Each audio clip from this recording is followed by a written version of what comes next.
যদি পশ্চিমাদের কথায় ক্ষমতার লোভে কিংবা সরকার গঠন করবার লোভে কেউ নিজেকে ইসলামের সঙ্গে কম্প্রোমাইজ করে, কেউ মনে করে পর্দা লাগবে না, ফুল স্টপ, শরিয়া আইন লাগবে না, ফুল স্টপ, রাষ্ট্র বর্তমান প্রচলিত আইন বিদ্যমান আইনে চলবে। আরে রাষ্ট্র তো যেভাবে আগে 5ই আগস্টের আগে পরিচালিত হয়েছে সেভাবে চলে না, আমরা সংস্কার করেছি, তাহলে সংস্কার তো করতেই হয়, প্রয়োজনে সংস্কার করতে হয়।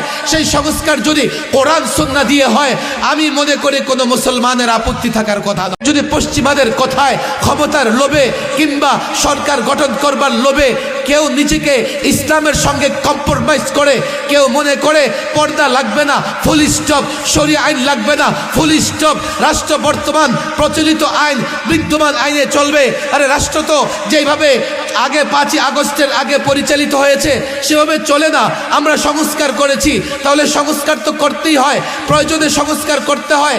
সেই সংস্কার যদি কোরআন সুন্নাহ দিয়ে হয়, আমি মনে করি